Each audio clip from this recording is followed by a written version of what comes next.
안녕하세요. 국민권익위원회 김종호 이해충돌방지 조사관입니다. 2022년 5월 19일부터 시행되는 공직자의 이해충돌방지법, 2021년 5월 법 제정 이후 1년의 준비기간을 거쳐 법을 시행하게 됐습니다. 공직자가 알아야 할, 그리고 공직자가 지켜야 할 이해충돌방지법의 핵심 내용을 소개해드리는 시간을 마련했습니다. 공직자의 이해충돌방지법을 소개하기 전에 용어에 대한 이해가 필요할 것 같습니다. 이해충돌이란 공직자가 직무를 수행하면서 자신의 사적 이해관계와 관련해 공정하고 청렴한 직무 수행이 저해되거나 저해될 우려가 있는 상황을 의미합니다. 업무상 알게 된 정보로 인해 사적인 이익이 발생할 수 있는 상황인 거죠. 그렇지만 이해충돌 그 자체는 부패가 아닙니다. 이해충돌 상황에서 공직자가 사적인 이익을 추구하는 것이 바로 부패행위입니다. 따라서 이러한 상황을 관리하고 통제해서 공정한 직무 수행을 보장하고 부패를 사전에 예방해 공공기관에 대한 국민의 신뢰를 확보하는 것이 바로 이해충돌방지법의 제정 목적이라고 할 수 있습니다. 이해충돌방지법의 적용 대상을 살펴보겠습니다. 이해충돌방지법은 모든 공공기관의 공직자에게 적용됩니다. 국회, 법원, 중앙행정기관, 지자체, 지방의회, 공직유관단체, 교육청, 국공립학교 등에서 근무하는 공직자가 대상입니다. 공직자의 이해충돌방지법 내용을 살펴볼까요? 앞서 이해충돌방지법이 공직자의 공정한 직무 수행을 보장하고 부패를 사전에 예방하는 목적으로 제정된 법이라고 소개를 해드렸습니다. 이해충돌방지법은 부패 예방을 위한 10개의 행위 기준을 제시하고 있는데 공직자가 따라야 할 5개의 신고 제출 의무와 하지 말아야 할 5개의 제한, 금지 행위로 나뉘어집니다. 공직자가 꼭 해야 할 첫 번째, 사적 이해관계자 신고 회피 의무입니다.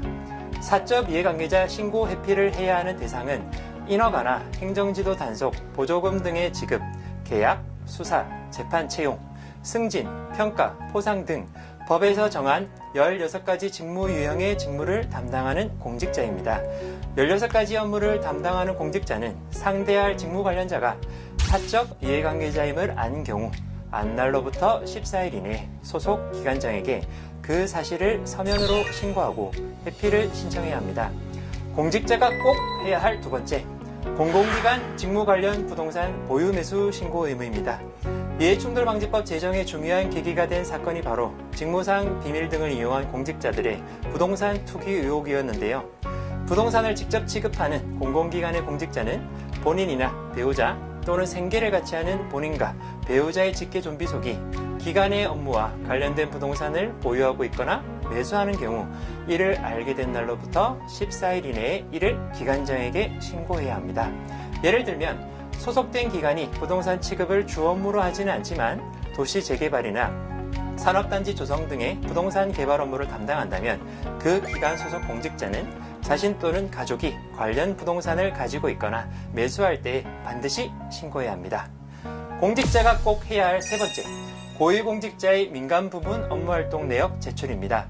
공공기관과 민간의 유착을 예방하기 위해 고위공직자는 민간 부문 업무활동 내역을 제출해야 하는데요. 예를 들어 민간에서 임용된 고위공직자는 임기가 개시되기 전 3년 동안 민간 분야에서 어떤 업무 활동을 했는지 그 내역을 임용 후 30일 이내에 기관장에게 제출해야 합니다. 여기서 고위공직자는 공직자윤리법상 등록재산을 공개하는 공직자는 대통령, 국회의원, 지자체장, 일정 직위 이상의 법관과 검사, 공기업의 장이나 상임감사 등을 말합니다.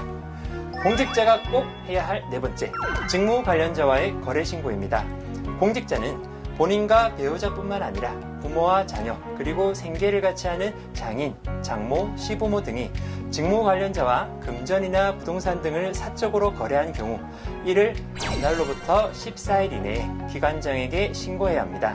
또한 공직자 본인, 배우자, 직계 좀비속 등이 일정 비율 이상의 주식, 지분 등을 보유한 법인, 단체인 특수관계 사업자가 직무 관련자와 사적 거래를 하는 경우에도 신고해야 합니다. 공직자가 꼭 해야 할 다섯 번째, 퇴직자 사적 접촉 신고입니다. 이 행위 기준은 퇴직자와의 부적절한 접촉이나 전관예우 후욕을 사전에 방지하기 위한 것인데요. 소속기관에서 퇴직한 지 2년이 지나지 않은 퇴직자가 인허가를 신청해 처리 중이거나 계약 상대방이 되는 등 직무 관련자에 해당하는 경우 퇴직자와 골프, 여행, 사행성 오락을 하게 되면 반드시 신고하셔야 합니다. 이번에는 이해충돌방지법의 10개 행위 기준 가운데 공직자가 하지 말아야 할 5개의 제한, 금지 행위를 소개해 드리겠습니다. 공직자가 절대 하지 말아야 할 첫 번째, 직무 관련 외부활동 제한입니다. 이해충돌방지법에서는 직무 관련자에게 사적으로 조언, 자문 등을 제공하거나 소속 기관의 직무 관련 지식, 정보를 타인에게 제공하고 그 대가를 받는 행위를 제한하고 있습니다. 아울러 공직자가 소속 기관이 당사자인 소송 등에서 이해관계가 있는 상대방을 대리하거나 조언, 자문을 하는 행위, 외국기관 법인 등을 대리하는 행위, 직무 관련 다른 직위에 취임하는 행위도 기관장의 허가 없이는 할 수 없습니다. 공직자가 절대 하지 말아야 할 두 번째, 가족 채용 제한입니다. 공공기관과 그 산하기관, 자회사는 소속기관의 고위공직자와 채용 업무 담당자 등의 가족을 경쟁 절차 없이 채용할 수 없습니다. 모든 공공기관은 소속 고위공직자와 채용 담당자의 가족을 경쟁 절차 없이 채용할 수 없고, 산하기관은 감독기관의 고위공직자 가족, 자회사는 모회사 소속 고위공직자의 가족을 채용해서는 안 되며, 고위공직자 등은 자신의 가족이 경쟁 절차 없이 채용되도록 지시, 유도, 묵인해서는 안 됩니다. 공직자가 절대 하지 말아야 할 세 번째, 수의계약 체결 제한입니다. 공공기관은 고위공직자, 계약 담당 공직자뿐 아니라 해당 기관을 감독하는 소관상임위원회의 국회의원, 지방의회 의원 및 그 가족, 그리고 그들이 대표자인 법인, 단체나 그와 관계된 특수관계사업자와 수의계약을 체결할 수 없습니다. 고위공직자 등이 수의계약을 지시, 유도하거나 묵인하는 행위도 금지됩니다. 사실 수의계약이 제한되는 범위는 상당히 넓어서 자칫하면 위반하기 쉬운데요.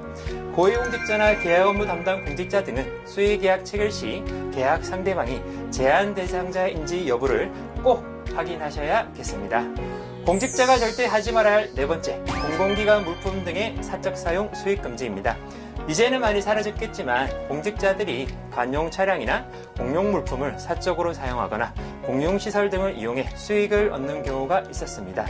이해충돌방지법은 공직자가 공공기관의 물품 등을 본래의 목적과 달리 개인적인 편의나 이득을 위해 사용하는 행위도 금지하고 있습니다.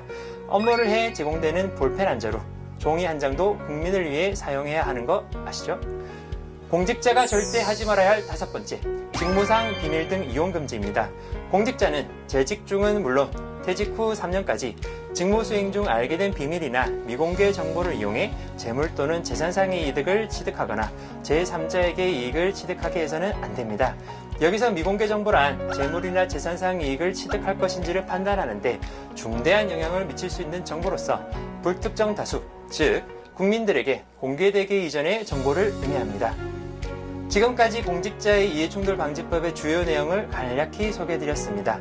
공직자는 사적인 이해관계가 발생할 경우 이해충돌방지법에 따라 반드시 신고 또는 회피의 의무를 이행하셔야 합니다. 더 자세한 내용을 알기 원하신다면 국민권익위원회 누리집 정책정보 페이지에 공직자의 이해충돌방지법 업무 편란이 게시되어 있으니 참고하시면 되겠습니다.